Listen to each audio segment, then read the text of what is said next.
Magandang araw sa inyo, Papa Dudut, at isa po ako sa mga tagahanga ninyo. Lagi po akong nakikinig sa programa ninyo simula pa lamang noong ako ay nasa elementarya. Buong pamilya namin ay nakikinig po sa inyo. Kaya po alam kong sa kwentong ito ay baka makilala nila ako. Pero gusto ko rin pong i-share yung kwento ng buhay ko. Para kahit po papaano ay kapulutan din ng aral. Dear Papa Dudut, itago niyo po ako sa pangalang Brianna. Lumaki po ako na may takot sa mga magulang. Hindi po ako palasagot at lahat ng bawal ay bawal talagang gawin. Bunso po ako sa aming magkakapatid at opo, bunso kaya naman sobrang spoiled. Lahat po ng mga gusto ko ay binibili sa akin ng parents ko. Mapa skincare, makeup, at mga damit na gusto ko. Hindi naman po kami mayaman pero parang may kaya lamang po. Sobrang close po sa mga magulang ko at mama's girl po ako at papa's girl. Noong nasa high school na nga po ako ay doon na po ako nag-umpisa na maligawan. Hindi naman po sa pagmamalaki ay may itsura din naman po ako. Medyo maputi at may kurba ang aking katawan.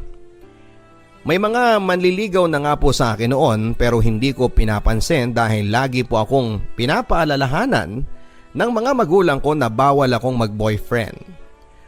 Hanggat hindi pa po ako nakapagtatapos ng college. Third year high school po ako noon nang makilala ko si Daniel. Mabait, black, handsome at matangkad.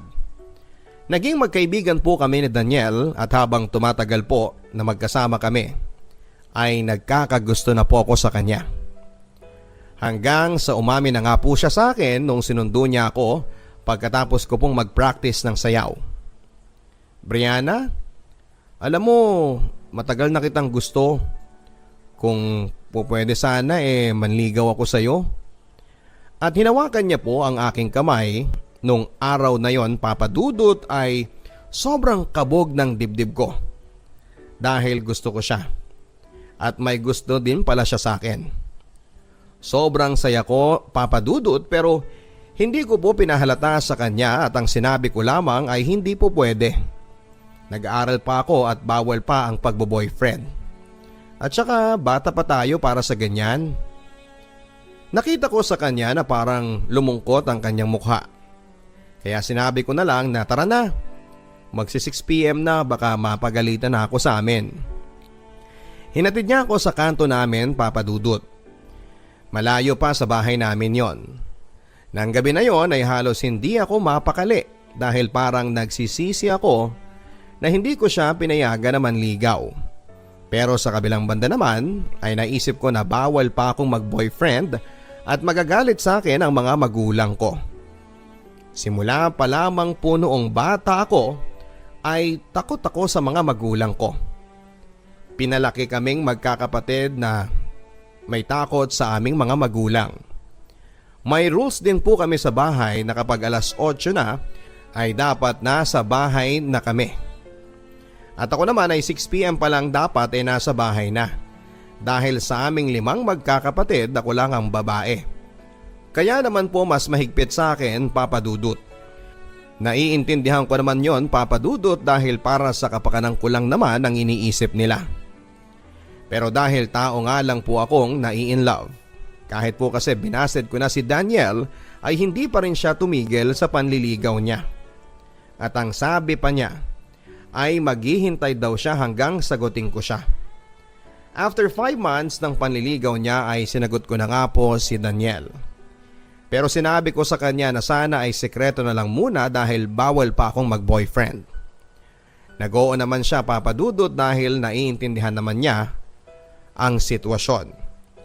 Lagi niya po akong sinusundo pag galing sa school at kung may practice man sa eskwelahan. Habang tumatagal po ay mas lalo ko siyang nakikilala. Naging masyado siyang naging seloso at mapaghinala. Nung minsan po ay may practice pa kami ng sayaw at umuwi muna ako sa bahay para magbihes. Nag-short at nag-t-shirt. Noong papunta na ako sa practice namin ay hindi ko siya napansin na nakatambay pala sila sa barkada niya sa kanto namin. Malabo po kasi ang mata ko kaya hindi ko nakikita kapag malayo. Diretso lang ako hanggang sa makapunta na ako kung saan kami magpa-practice.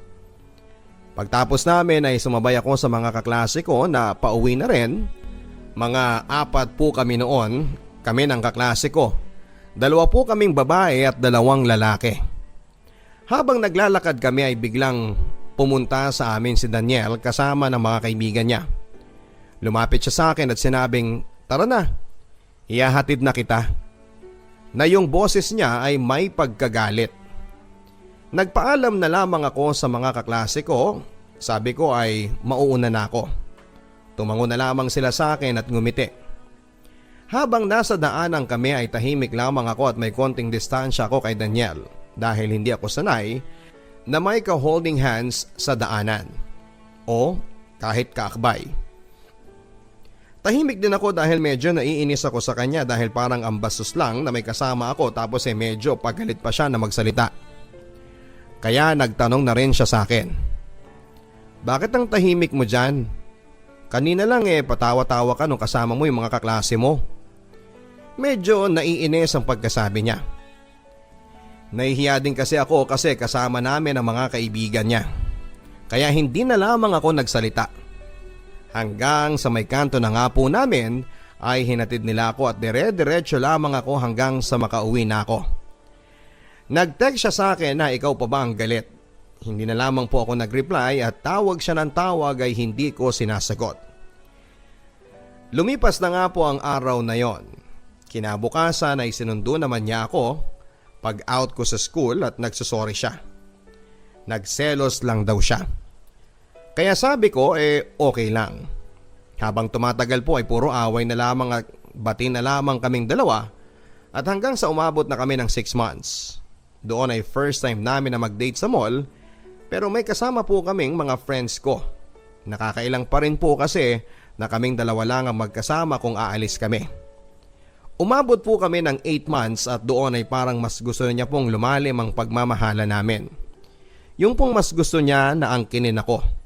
Pero hindi po ako pumayag dahil alam kong mali yon at hindi pa naman kami kasal para gawin ang mga bagay na yon. Tinext niya po ako noon pero ang sabi ko ay ayaw ko. Masyado pa tayong bata sa ganon. At nag-okay lang siya at naiintindihan naman daw niya dahil doon ay mas lalo ko siyang minahal, Papa Dudut. Pero lumipas sa mga araw at dumating na ang araw na kinakatakutan ko. Nalaman kasi ng mga magulang ko na may boyfriend na ako at si Daniel pa. Taga-kabilang kanto din si Daniel kaya kilala din sila ng parents ko. Kinausap ako ng mga parents ko noon. "Kailan ka pa natutong magsinungaling, Brianna? Yun ba yung boyfriend mo? May sayad yun Ang ganda-ganda mo tapos papatol ka lang sa ganon." Galit na sabi sa akin ni Mama. Umiiyak lang ako na nakikinig sa mga sermon ni Mama. Sinabi pang may sayad porket ba't masyadong friendly lang at masayahin. Kaya ng gabi na yon ay tinawagan ko si Daniel at ang sabi ko ay maghiwalay na kami. Alam na nila Mama pero ayaw niya. Isekreto na lang daw namin at sabihin na lang na hiwalay na kami kahit na hindi naman. Dahil doon ay mas nag-ingat na kami. Hanggang isang araw ay pauwi na ako nang galing sa practice namin ay nalobat na ako. Kaya hindi ako nakapag-text kay Daniel na may practice pa kami. Gusto ko pa man din siyang makita kahit saglit lang. Nagyaya ang isa naming kaklase na may birthday daw sa kanila. Kaya kumain muna kami doon. Maaga pa naman noon kaya sumama na rin ako. Habang papunta kami sa bahay ng kaklase namin ay napadaan kami ng court at nakita kong papasok na ng court ang isang kaibigan ni Daniel. Pero hindi naman niya ako napansin. Tatanungin ko sana siya kung nasaan si Daniel. Ang ginawa ko na lang ay sinabi ko sa isang kaklase ko na si Clarice na tingnan muna naming saglit ang court. Baka naglalaro doon si Daniel. At tama nga ang iniisip ko. Nandun si Daniel pero nanonood lang at may katabi siyang babae. Nag-uusap sila at sweet na sweet sila. Meron pa yung umakbay pa si Daniel sa kanya. at nakasandal naman ang ulo ng babae sa kanya. Nung nakita ko yon, Papa Dudut, ay para akong binuhusan ng malamig na tubig. Wala na akong magawa pa, nakatingin lang ako sa kanila at sinabi ni Clarice na di ba boyfriend mo yon? Bakit may kasama siyang ibang babae? Doon na lamang ako nagsalita, Papa Dudut. Sinabi ko na hindi na, matagal na kaming hiwalay. Pero hindi pa rin siya maniwala. Bakit sabi mo kanina, tingnan natin kung nandito siya? Sinabi ko na lang na wala lang naman. Siyempre, madalas naman siyang dito, di ba? Umalis na lamang kami noon. Hindi ko ipinakita sa kanya na nasasaktan ako, kahit gusto ko nang umiyak. Pagkatapos naming kumain ay umuwi na kami. Pero sa kabilang daanan ako dumaan at hindi sa court dahil baka nandun pa si Daniel. Ayaw kong makita si Daniel. Ang sakit, Papa Dudut, dahil pati sa mga kaibigan niya ay tiwala din ako. Pero alam pala nila na niloloko na ako. Pero wala man lang nagsabi sa akin. Close din kami ng mga kaibigan niya. Kaya masakit talaga. Dahil silang lahat ay pinagkatiwalaan ko. Pagka-uwi ko ay iyak ako ng iyak. Pagka full charge ng cellphone ko ay tinext ko sa Daniel at ang sabi ko ay nasaan ka? Matagal ito nag-reply at ang sabi niya ay nasa bahay, babe. Why? Ang reply ko naman ay umalis ka ba kanina? Ang sabi naman niya ay hindi. Sinungaling ka, nakita kita kanina. May kasama kang babae sa court. Kailan mo pa ako niloloko? Ang kapal ng mukha mo? Pinaghihiwalay na tayo? Pinaglalaban pa rin kita? Pagalit na sabi ko sa kanya, nag-reply naman siya. Babe, kaibigan ko lang yun. Alam mo naman na close lang ako sa mga kaibigan ko, hindi ba? Sabi niya, pero hindi. Alam ko na hindi lang kaibigan yon. Kaya ang sabi ko ay maghiwalay na tayo. Gabi-gabi ay iyak lang ako ng iyak, Papa Dudut. Ganito pala kasakit magmahal. Ilang araw din po akong kinukulit niya pero ako, nawala na ako ng pagmamahal sa kanya. Meron pa yung lumuluhod pa siya sa daanan nang umuwi ako galing sa school. Napilitan tuloy akong kausapin siya ng araw na yon. Dahil may mga tao at nakakahiya din, pero yung araw pala na yon ay may nakakita sa amin na kapitbahay namin at sinumbong ako sa parents ko. Pag uwi ko noon ay galit na galit sa akin si Mama. Akala ko ba nakipaghiwalay ka na sa lalaking yon? Hindi ka ba talaga makikinig? Iilan lang po yan sa mga sermon sa akin ni Mama. Sumabay pa tong isa kong kuya sa paggatong sa galit ng mama ko. Aba, kabata-bata mo palang lalandi ka na. Mas okay sana kung Amerikano yung nilalandi mo eh. Di nagkapera pa tayo. Oo, Papa Dudut. Sa side ng mama ko halos lahat ng tita ko at mga pinsang ko ay nag-asawa kasi ng Amerikano. O kung hindi man ay ibang lahi. Nasa isip nila na kapag nag-asawa ka noon ay aangat ka na sa buhay. At pwede ka nang magmalaki.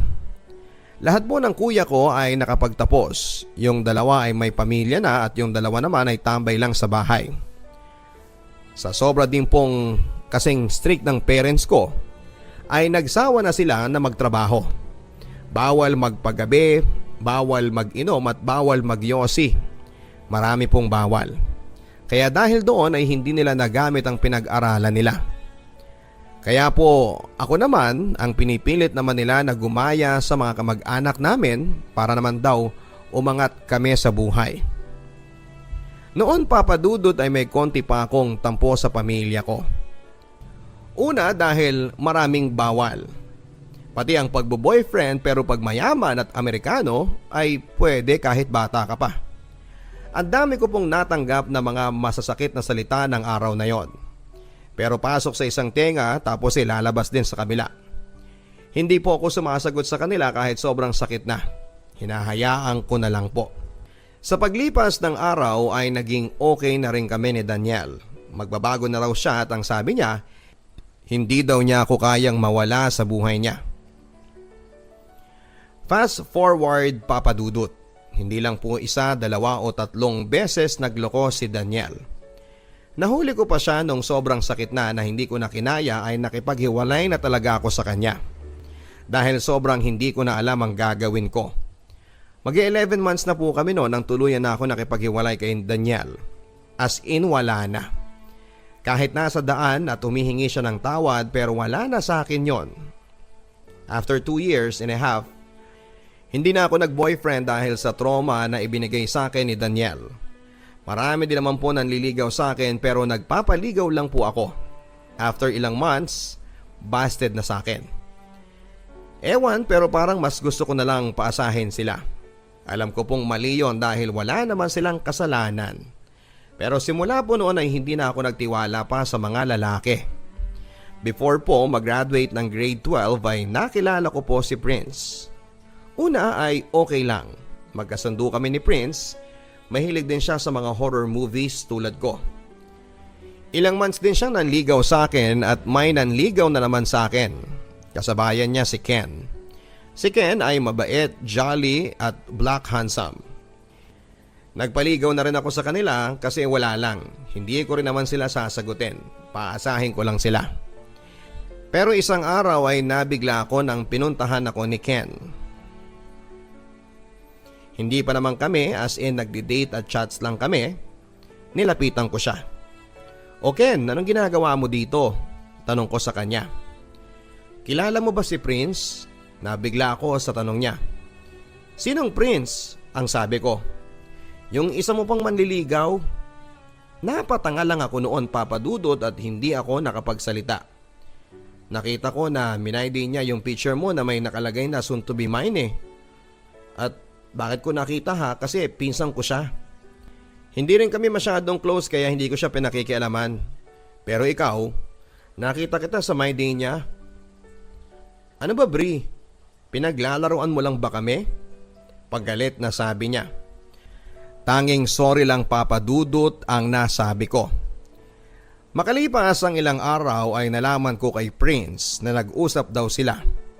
Pero nagparaya na daw si Prince kay Ken. Dahil first time daw nito na ma-inlove ng ganito.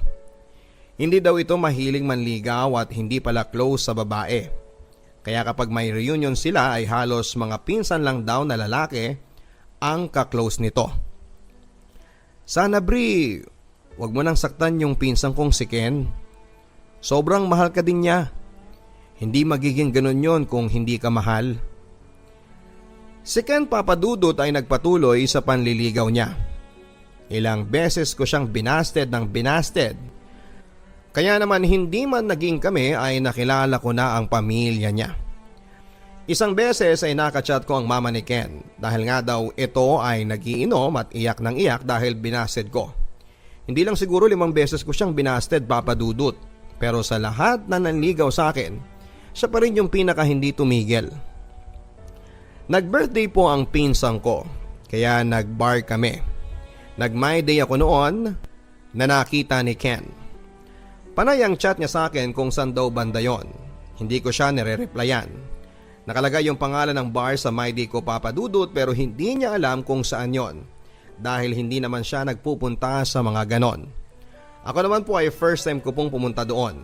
After ilang oras, nakaupo ako nang biglang may yumakap sa akin. Parang hingal na hingal ito. Nang tingnan ko ay si Ken yon. Nagulat ako noon. Anong ginagawa mo dito? Bakit pawis na pawis ka? Tanong ko sa kanya.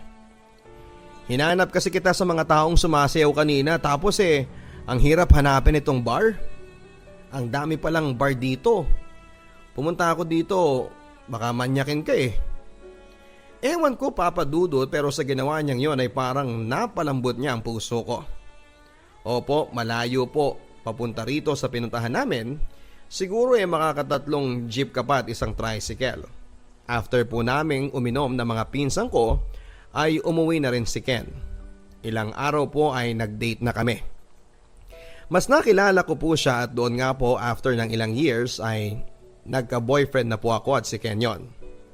Sa umpisa ay hirap pa rin ako magtiwala sa isang lalaki na katulad niya dahil nga po sa trauma na ibinigay sa akin ni Daniel. Kinuwento ko ang lahat sa kanya, pati kung bakit lagi siyang binabasted. Bakit hindi ka tumigil baby sa panliligaw mo sa akin? Kahit may mga nanliligaw sa akin na iba. Seryosong tanong ko kay Ken habang nasa isang fast food chain kami habang naghihintay ng order. Hindi ko alam pero naisip ko lang na ayaw kitang pakawalan kasi kahit ganon, iba ka sa mga babae. Ang hirap-hirap mo kayang ligawan. Kaya nung sinagot mo ako parang higit pa sa panalo sa loto yung saya ko. Siyempre ba naman sa mga nanligaw sa'yo, ako ang sinagot mo hindi ba? Kaya talagang swerte ako.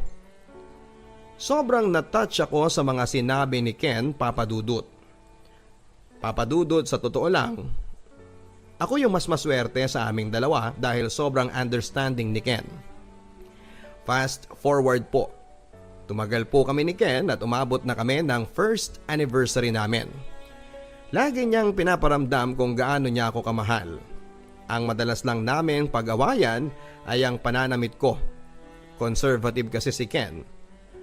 Pagdating sa akin, ayaw niya nagsusuot ako ng mga sleeveless o shorts. Tumagal ang relasyon namin ng patago, Papa Dudut. College na ako, nasa tamang edad. Pero patago pa rin kami ni Ken na nagkikita. Baby, bakit hindi mo pa kasi ipakilala ko sa family mo? Tanong ni Ken nung anniversary namin na nanonood kami ng sine. Hindi ba alam mo naman na bawal pa ako hanggat di pa ako nakakapagtapos ng pag-aaral? Oo nga pero ang hirap kasi ng ganito eh. Alam ko lalo na sa'yo. Kahit kakain lang tayo sa mall or magde-date, kailangan patago pa talaga. Wala naman tayong masamang ginagawa pero bakit para tayong kriminal na nagtatago? Masakit sa akin, Papa Dudut, na ganong kami. Sino ba naman ang gusto ng ganito? Sobrang understanding ni Ken na kahit magkasama lang kami sa mall ng mga 3 hours or 4 hours na nanonood ng sine at kumakain, ay hindi ito nagdemand na nahihirapan na siya. Dahil daw sa sitwasyon namin ay dapat maging matatag lang kami. Dahil sa mga pagsubok lamang daw ito. Dumating ang araw na kinakatakutan naming dalawa. Nalaman ng family ko na may boyfriend ako at na-stalk nila si Ken sa Facebook.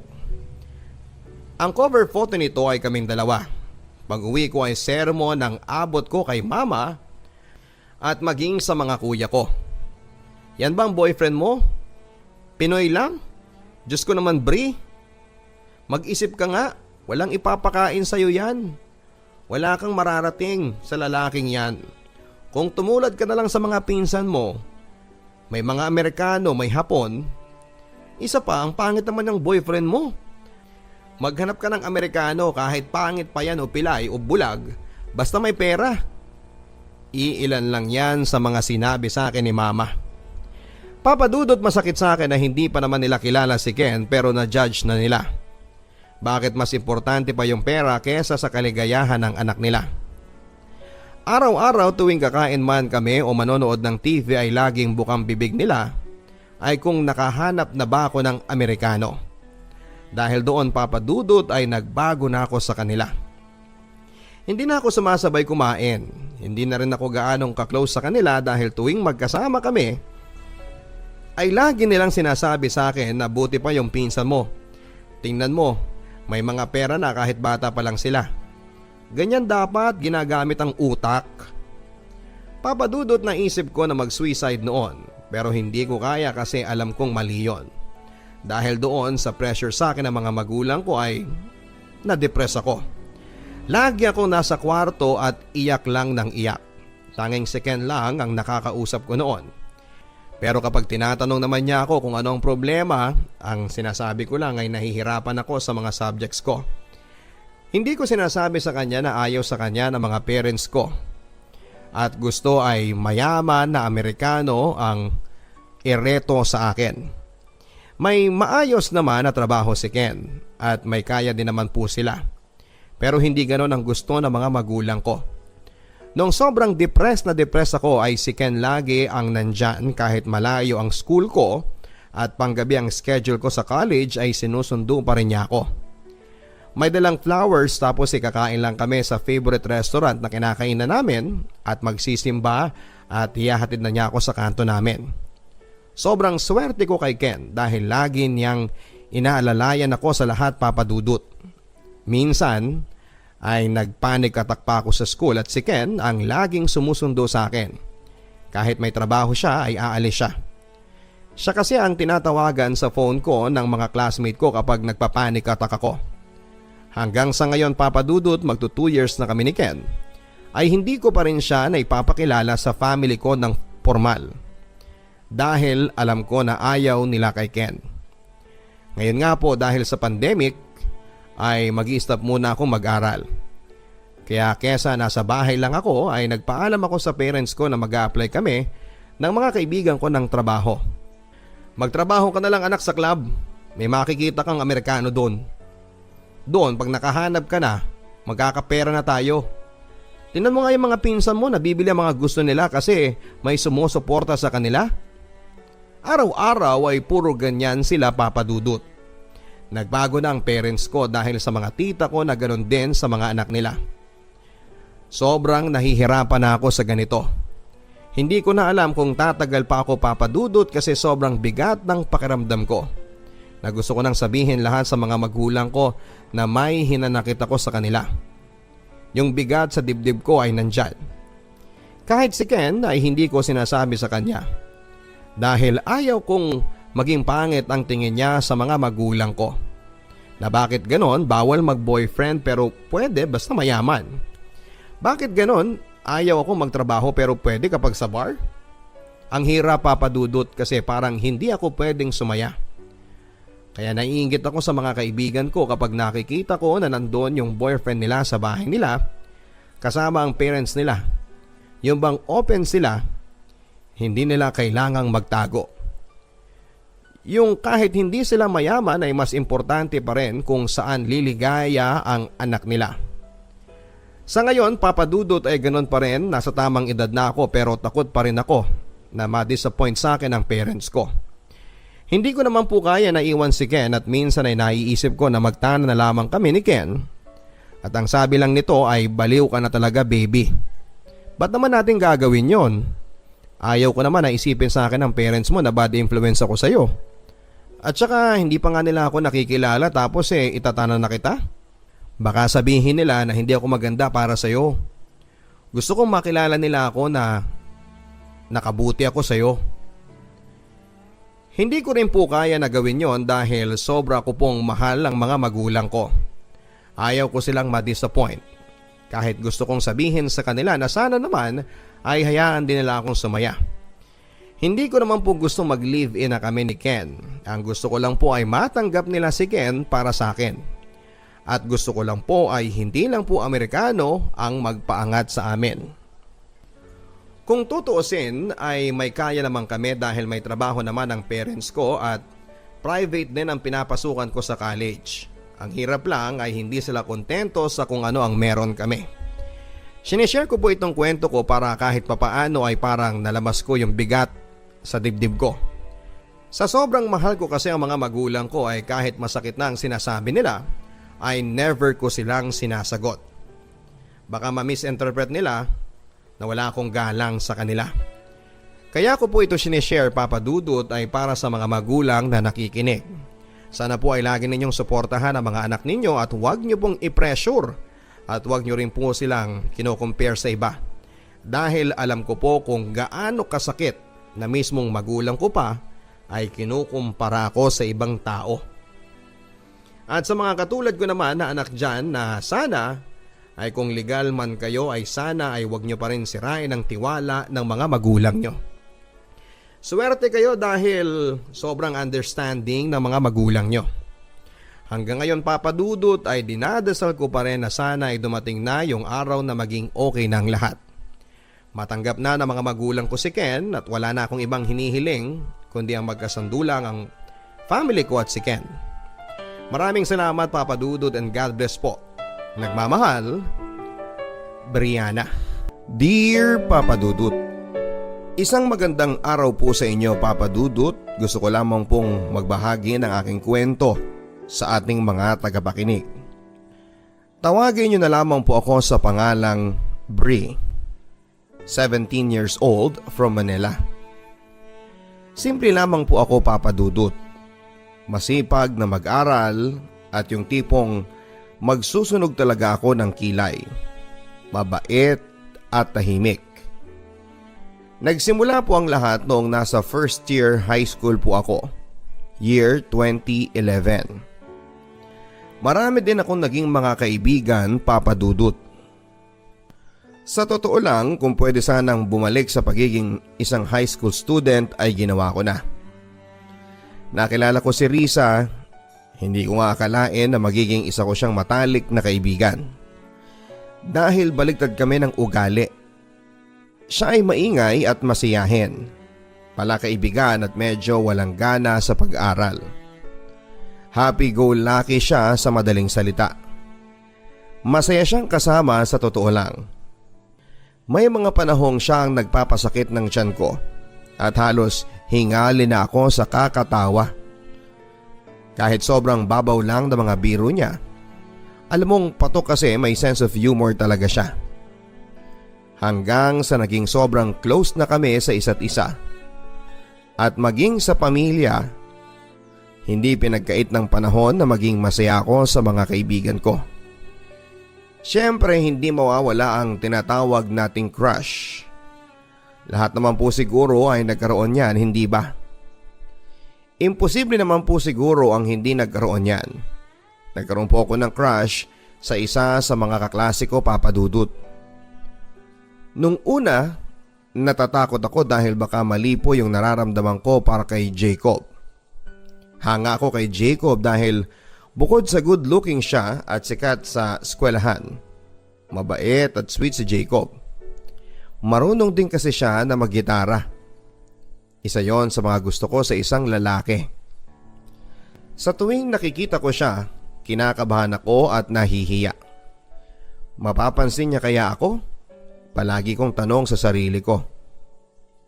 Sa tuwing may mga babaeng lumalapit sa kanya, ay nakakaramdam naman ako ng inggit na sana ako rin nagagawa kong makausap at malapitan siya. Pero ako yung tipo kasi ng babae na mas gusto makipag-usap sa kapwa at tahimik lang. Nagpatuloy po ang magandang samahan namin ni Risa. Pero may nalaman ako. Pareho kami ng nagugustuhan, Papa Dudut.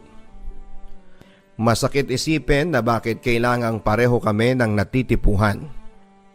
Hindi ko sinabi kay Risa ang nararamdaman ko para kay Jacob. Ayaw ko kasing masira ang pagkakaibigan namin. Mabait naman talaga si Risa. Yun nga lang ay bukang bibig niya si Jacob. Sa halip na intindihin ko yung nararamdaman ko ay ibinaling ko na lang ang lahat sa pag-aaral.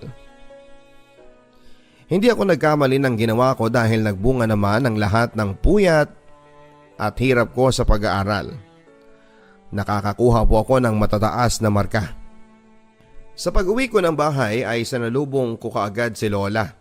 Siya na kasi nag-aalaga at nagpapaaral sa akin simula bata pa lamang ako. Kasama si ate. Sobrang mahal na mahal ko si Lola. Siya ang hulog ng langit para sa akin dahil ganon din naman po ang pinaparamdam niya sa amin ng ate ko. Sobrang swerte ko sa lola ko dahil kaya niyang isakripisyo at ibigay ang lahat para sa amin. Lola, tingnan po ninyo yung grades ko. Pagmamalaki ko kay Lola habang nakayakap sa kanya. Makita ko lang na nag-aaral kayo mabuti, masaya na ako. Sulit lahat ng pagod ko. Opo naman Lola, sabay halik ko sa pisngi niya. Dahil po sa maraming achievements ko na natatanggap sa school ay tuloy-tuloy lang po ang magagandang mga nangyayari sa akin. Nagkaroon ng mga contest sa school kahit medyo hindi nasapat ang oras ko. Ay puro school ang inaatupag ko, Papa Dudut. Naiintindihan naman daw yun ni Lola. Si Risa ganun pa rin siya. Laging kay Jacob na lang ang inaatupag. Hindi ko namamalayan na mag-best friend na rin daw sila. At kahit pag-aaral niya ay hindi niya napagtutuunan ng pansin. Ako na lang lagi ang tagagawa niya ng assignments at projects. Paano naman siya matututo niyan? Tanong ko sa aking sarili. Wala akong magawa, Papa Dudut, dahil kapag nakikita kong nahihirapan si Risa, ay nahihirapan ang kalooban ko na hindi siya tulungan. Kaya kahit mahirap ay tinutulungan ko pa rin siya. Ang sabi nga ng ibang mga classmates namin ay inaabuso na raw ni Risa ang kabaitang ibinibigay ko. Hindi ko iniintindi yon dahil ang mahalaga sa akin ay kaibigan na masasandalan at makakasama. Nagpapasalamat din ako dahil kay Risa ay nagkakilala kami ni Jacob. Sobrang saya ko papadudot nang ipakilala na ako ni Risa kay Jacob. Parang naglaho lahat ng pagod ko ng araw na yon. Sa totoo lang po, kahit palihim ay masayang masaya talaga ako at inaamin ko na may nararamdaman pa rin ako kay Jacob. Dumaan ang mga araw at masaya ako kapag nakikita ko siya at nakakausap.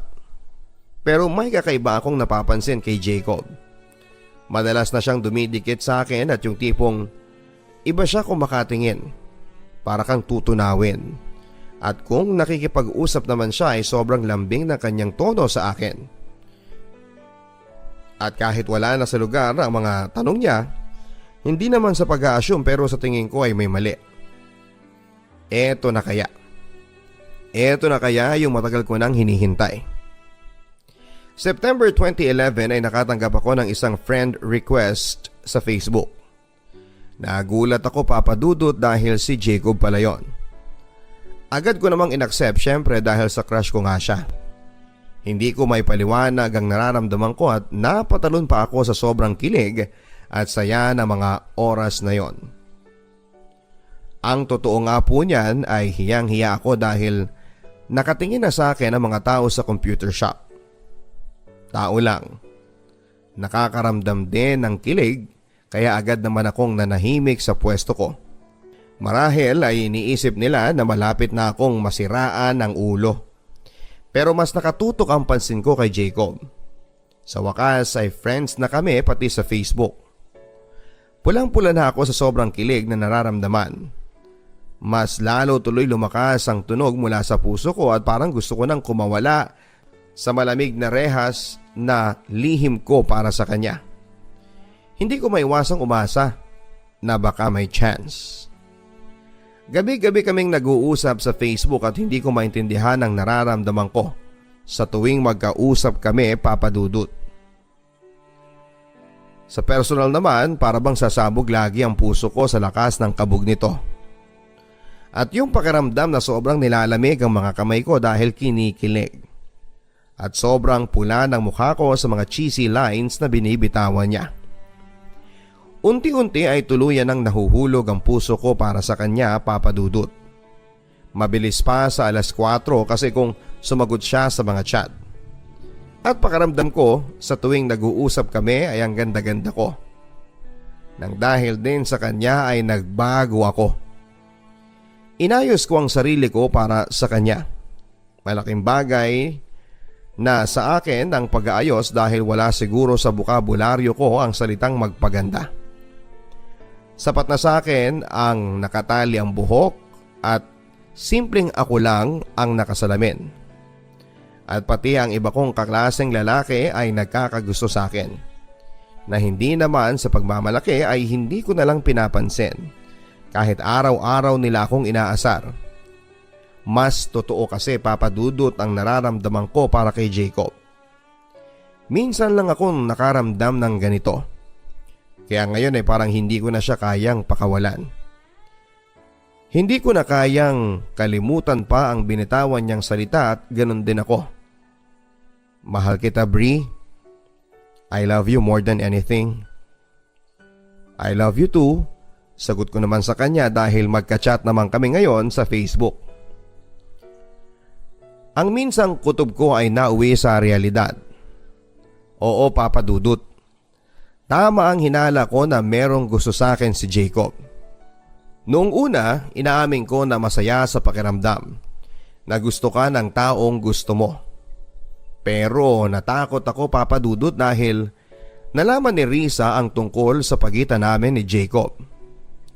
Hindi ko alam ang una kong gagawin. Kung kakausapin ko ba siya. Ano naman ang sasabihin ko? Na may gusto sa akin si Jacob? Siyempre lalong masasaktan si Risa. Ang sama ko namang kaibigan kapag ginawa ko yon. Naguguluhan ako, Papa Dudut, kung sino ang pipiliin ko. Friendship o love? Ang alam ko lang ay takot ako mawala silang pareho sa akin. Nag-decide ako na si Risa ang piliin ko dahil ayoko mawala ang pinagsamahan namin.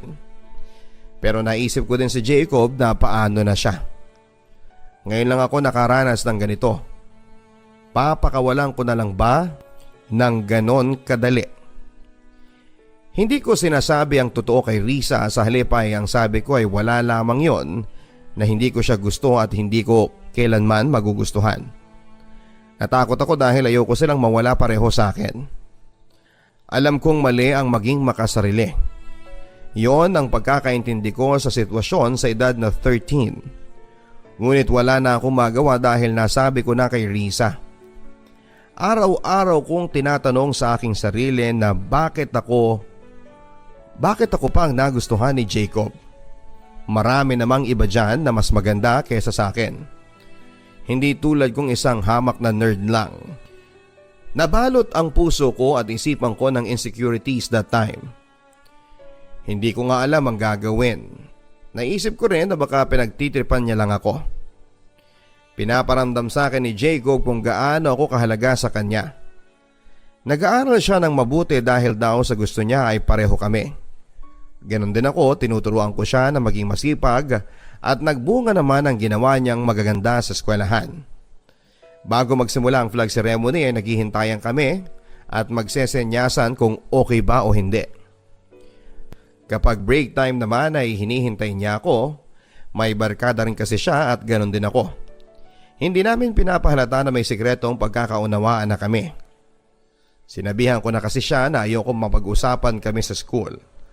At kapag uwian na, sabay kaming lalabas pero hindi kami parehas ng ruta ng daanan. Kaya nagmamadali kaming makauwi kaagad para magkausap sa Facebook. Facebook talaga ang naging daan sa aming dalawa. Sa totoo lang, Papa Dudut, ay hindi ko alam kung anong tawag sa relasyon namin. Sabi ng close friend ko na si Princess ay MU daw o yung mutual understanding. Hindi ako makatulog dahil sa kakaisip ko kung tama ba ang aking ginagawa. Mali ba na magmahal? Mali ba na makipagkaibigan? Kung ako na lang kaya ang lalayo? Ang hirap mag-decide dahil mahal na mahal ko si Jacob. Ang tanong, ganon rin kaya siya sa akin? Ang daming tanong na pumapasok sa isipan ko pero mas nangibabaw na baka masira ang lahat. Patuloy lang ang pag-agos ng aking mga luha habang pinipigilan kong makahalika ng ingay. Baka kasi marinig nila lola at ni ate. Wala akong sinayang na oras. Napag-isip-isip ko na kailangan kong sabihin kay Jacob ang katotohanan. Bago ang lahat upang maliwanag sa kanya ang posibilidad na mangyari. Nagpatulong ako kay Princess upang makausap ko si Jacob ng palihim. Palihim kaming mag-usap dahil ayaw ko kasi na mapag-usapan kami ng mga kaklase namin. Lalo at may iilan na nakakaalam na. Miss Bree, may sasabihin ka daw? Biglang lapit sa akin ni Jacob nang makaalis na ang mga kaklase namin. Oo, Mr. Jacob. Medyo nahihiya ko pang sagot sa kanya pero pinigilan ko ito. Kahit sobrang pula na ng mukha ko. Kasi ang init na ng pakiramdam ko. At napansin ko namang nakatingin siya at nakangiti sa akin. Ano kasi, secret lang natin to ha. Baka kasi magalit sa akin si Risa. Hindi ako makatingin sa kanya ng diretsyo. Kasi naman, naiilang ako. Sige, ano ba yon? Napansin kong napapangiti siya dahil sa itsura ko.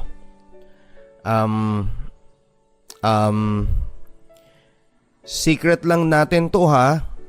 Baka kasi magalit sa akin si Risa. Hindi ako makatingin sa kanya ng diretsyo kasi naiilang ako. Sige, ano ba yon? Napansin kong napapangiti siya dahil sa itsura ko. May gusto kasi siya sa iyo matagal na. Halos mawalan ako ng hininga nang masabi ko yon sa kanya. Yun lang ba? Sabi niya. Hindi ko alam Papa Dudut na gano'n ang reaksyon niya sa mga sinabi ko. Pero parang oo, masaya ako dahil parang wala lang sa kanya. Kontento na ako sa naging reaksyon niya. Promise mo hindi mo sasabihin ha? Pahabol kong mga salita at tinanggal ko na ang kamay ko sa kanya. Bigla kasing natanaw namin si Risa at ang mga kaklase namin na parating. Promise, ang sabi niya at ngumiti ulit.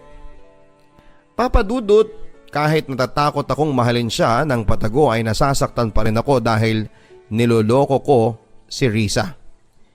Pinapaniwala ko siya sa isang kasinungalingan.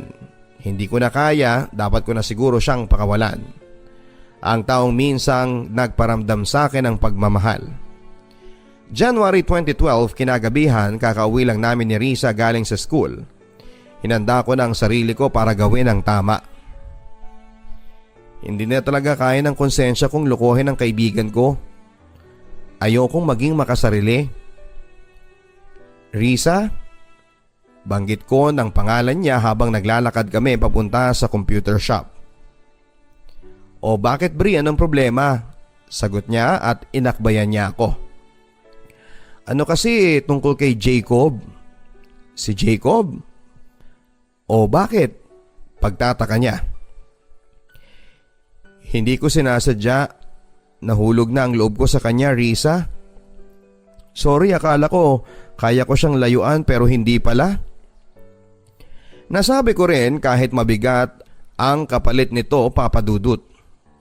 Walang naging sagot si Risa sa akin ng gabing yon, Papa Dudut, kundi namumuong tubig sa kanyang mga mata na malapit ng mahulog at agad siyang tumakbo papalayo sa akin. Napaluhod na lamang ako sa naramdaman kong sakit. Kinabukasan ay maaga akong gumising at nagasikaso para makausap siya at hinihintay ko si Risa pero halos isang oras na ako naghihintay sa labas ng bahay namin at walang Risa ang dumating. Late na rin ako kaya nagpasya na lamang akong pumasok ng ganong oras. Pagkarating ko ng room namin ay nagleleso na sila at nakita ko si Risa kaya agad ko siyang babatiin sana pero parang kaluluwa lang akong nagsasalita sa harapan niya. Kita ko sa mga mata niya ang galit sa akin at ang hirap noon, Papa Dudut. Ang hirap na ganun siya kalamig sa akin pero hindi pa rin ako susuko kahit gaano pa kahirap. Risa, pwede ba tayong mag-usap? Tumakbo ako ng mabilis para maabutan siya. Nagkaroon na ako ng pagkakataon ngayon kaya sisiguraduhin kong hindi na masasayang. Hindi. Simple niya lang nasagot sa akin at nagpatuloy na lang siya sa paglalakad kasama ng mga bago niyang kaibigan. Ano bang gusto mong gawin ko para lang patawarin mo ko? Kahit magmukha na akong tanga, gusto ko pa rin na makipagayo sa kanya. Wala, sabi niya at umalis na. Sinubukan kong intindihin si Risa dahil mahal ko siya at alam ko na hindi pa huli ang lahat. Kaya nag-decide ako, Papa Dudut, na piliin pa rin si Risa. February 26, 2011. Araw ng linggo, itinigil ko na ang komunikasyon ko kay Jacob. Nagdahilan ako na kung ano-ano para lang layuan niya ako. Mahal ko siya at alam kong nasaktan ko si Jacob ng sobra dahil akala niya ay pinaasa ko lang siya. Hindi ganon ang gusto kong mangyari sa amin ni Jacob. Kaya kahit masakit ay pinili ko ang pagkakaibigan namin ni Risa.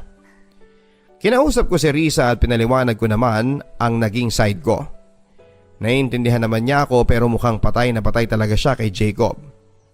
Kahit masakit ay sinabi ko na lang na wala na akong nararamdaman kay Jacob at bawal pa ako sa mga ganyang bagay. Kaya sana ay tulungan niya akong makausap si Jacob kaagad. Hindi naman ako nabigo kaya tinulungan niya akong kausapin si Jacob para tapusin na ang lahat. Sa pagkakalam ni Jacob ay okay kami the past few days ni Risa. Hindi ko sinabi na nag-away kami. Ano yung sasabihin mo, Bri? Chat sa akin ni Jacob. After 5 minutes bago ako nakapag-reply. Kahit masakit ay kailangan ko itong gawin, yon ang tumatakbo sa isipan ko. Pwede bang friends na lang tayo ulit? Para akong nabasag, naputol at nawasak nang sabihin ko yon sa kanya, Papa Dudut. Napansin kong natagalan din siya sa pagsagot. Nakikita kasi kung nabasa na ba niya ang chat at hindi, kaya alam kong nabigla siya sa mga sinabi ko. Gulong-gulo na ako ng mga oras na yon dahil wala namang nangyaring ligawan kaya walang kami. Walang napag-usapan kami at hindi pala sapat ang salita. Ang mahalaga pala ay ang sinisigaw ng damdamin at kung sino ang tinitibok nito. Nagsisisi ka ba? Parang gusto kong bawiin ang mga sinabi ko sa kanya that time. Meron na bang iba? Parang napako ang mga daliri ko sa mga sinabi niya. Ayoko nang masaktan siya pero yon ang ginawa ko. Ipinaliwanag ko na lang na may tamang panahon para sa amin. Kayang maghintay ng pusong may tapat na hangarin. Hindi pa ako maaaring magkaroon ng kasintahan, dagdag paliwanag ko, kaya sana'y maintindihan niya ako. Kailangan kong sumunod sa tatay ko. Naiintindihan naman daw niya, kaya isang goodbye ang natanggap ko sa kanya. Masakit dahil alam ko namang mali at hindi pa dapat ako sa bagay na yon. Para kong yelong natutunaw pagkatapos kong masabi lahat ng kasinungalingang yon. Hindi ko tanggap na mawawala na lang siya sa akin at alam kong nasasaktan ko siya. Pero alam kong tama ang ginawa ko kesa masaya nga ako at nagpaliwanag ng tama sa kanya. Pero malungkot at mag-aaway naman sila ni Risa at ni Jacob. Okay lang yan, Bri. Naiintindihan ka naman niya. Ang sabi sa akin ni Risa at isang pilit ng ngiti ang naging sagot ko sa kanya. Naging maayos na ulit kami ni Risa sa kabila ng nangyaring hindi pagkakaintindihan. Pero ang akala kong maayos na ay hindi pa pala. Nalaman ko na noon pa man ay alam na ni Risa na may lihim ding pagtingin sa akin si Jacob. Ngunit hindi sa akin sinabi ni Risa ang katotohanan. Ngunit dahil sa kaibigan ko siya ay inintindi ko at pinatawad ko naman siya. Ano ba? Pinipigilan ko ang pagtulo ng luha sa mga mata ko dahil sa sobrang dami ng mga taong nakatingin sa amin. Tigilan mo na siya. Sigaw niya sa akin at tinulak niya akong muli. Sino? Pagtataka ko at tumayo mula sa malamig na sementong pinagbagsakan ko. Si Jacob. Alam mo ba? Sinasaktan mo siya. Pinapaasa mo lang siya kaya tigilan mo na siya. Hindi naman kayo bagay eh. Ang sabi nito na galit na galit. Pero pag-aapil ako. Magdadahilan ka pa? Minahal ka niya tapos ikaw pinaasa mo lang siya. Alam mo ba? Iyak siya ng iyak dahil sa'yo. Loser, you deserve this. At sinampal niya ako. Sino ba siya para husgahan ako ng ganon-ganon lang? Hindi man lang ako pinagtanggol ni Risa. Nagpatuloy ang ganong transaksyon sa akin nila Thea at Risa. Nahawahan ng kabaliwan ni Thea si Risa kaya pinagtulungan nila ako dahil daw sa pinaasa ko si Jacob at napakawalang kwenta kong tao. Nakisama pa rin ako ng maayos sa kanila kahit na binubuli nila ako sa school at maging sa Facebook, tiniis ko ang lahat ng yon. Wala akong lakas ng loob, Papa Dudut, para labanan sila dahil siguro ay mahina talaga ako. Naapektuhan ang pagpasok ko ng regular sa school. Bumalik ang noong trauma ko sa laging takot mag-isa at makipag-usap sa tao. At maging ang mga responsibilities ko sa school ay hindi ko na nagagampanan. Pati ang mga grades ko ay bumababa. June 2012, second year na kami, unang araw sa school. Nabalitaan ko na sina Thea at si Jacob na. Magkaklase muli kami.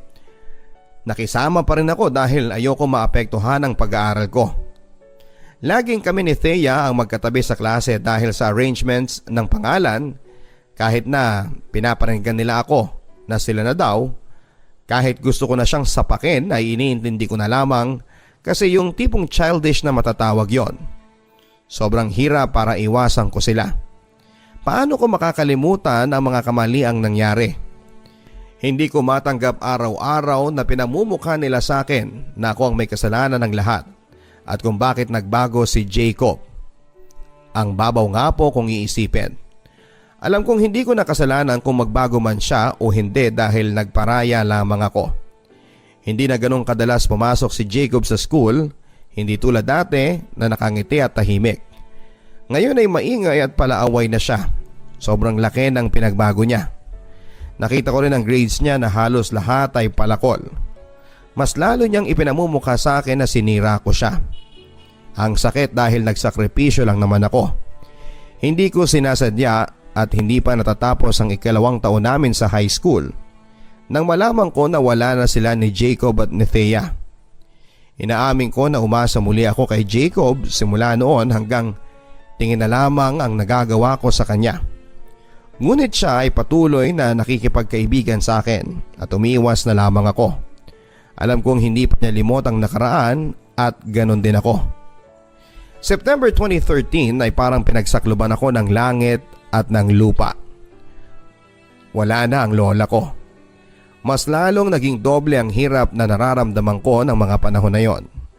Marahil ay kailangan ko nang tanggapin ang mga kailangang kalimutan at pakawalan. Naalala ko tuloy ang lahat ng sakit at hirap na nangyari sa akin. Sa maikling panahon ay nakalimutan ko si Jacob. Nakalimutan ko ang nararamdamang sakit mula sa kanya. Pinatunayan naman ni Risa na siya ay kaibigan sa akin. Nagagawa niya kasing mag-absent sa klase at mag-cutting para samahan lang ako sa burol ni Lola.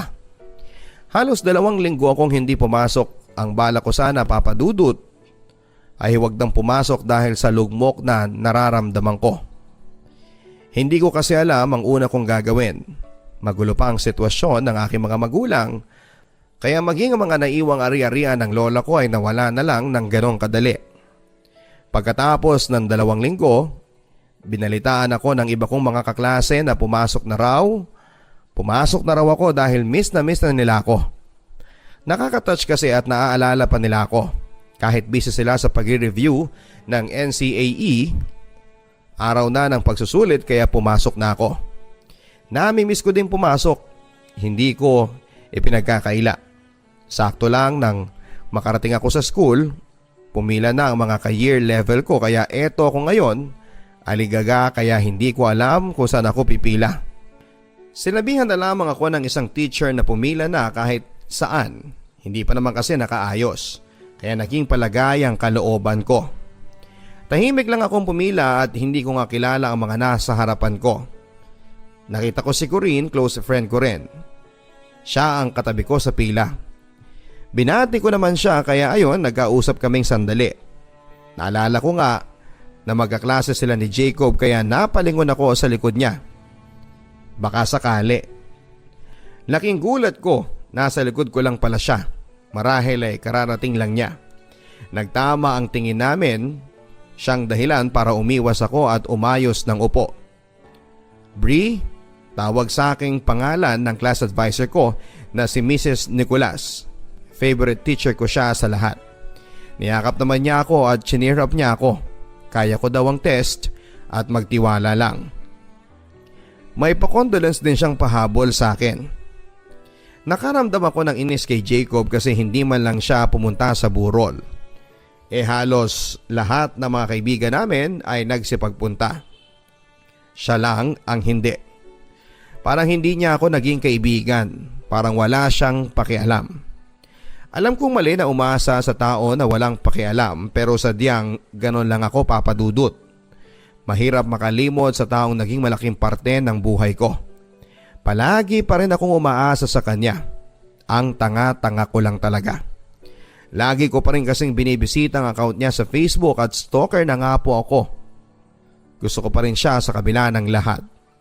Ang hirap kalimutan ang unang pag-ibig na siyang nagparamdam ng unang kilig, unang sakit at lahat ng una. March 7, 2014, junior at senior prom night. Matagal kong pinag-isipan kung pupunta ba ako o hindi. Lahat kasi ng mga kaklase at kaibigan ko ay pupunta. Ako lang yata ang hindi. Pinipilit na nila ako at kapag hindi daw ako pumunta ay ibubunyag nila ang secrets ko at ni Jacob. Wala na akong nagawa dahil sa pinagtutulungan na ako ng mga kaibigan ko. Gusto ko rin namang maranasan ang prom, first time ko yon, Papa Dudut. Oy Bree, ang ganda mo pala. Bati sa akin ang mga kaklase ko. Sabi ko sa iyo, bagay sa iyo nang walang salamin. Dagdag nilang papuri sa akin. Kahit konti ay nabuhayan ako sa mga sinabi nila. Nadagdagan ang confidence ko. Laki ulo tara na nga, tukso pa nila sa akin. At yon, kumain na kami at nagsimula ng ibigay ng last from King and Queen ang dance floor. Sana makita ko siya. Halos matanggalan na ako ng leeg sa kakalingon sa kaliwa, sa kanan, sa harap at likod ko. Mahagilap lang ng mata ko si Jacob. Ano kayang itsura niya? Palagay ko gwapo pa rin siya. Sinayaw na ako ng mga kaklase kong lalaki. Isang malaking panghihinayang na hindi siya ang first dance ko. Nang matapos na ang show dance ay may biglang kumanta sa stage. Dahilan para magdumog ang mga tao at sa hindi sinasadya ay natulak ako. Hindi kasi ako gumilid kaya heto ako napaupo sa sahig. Okay ka lang? Narinig kong may lalaking lumapit sa akin at inalalayan niya ako para makatayo. Okay lang.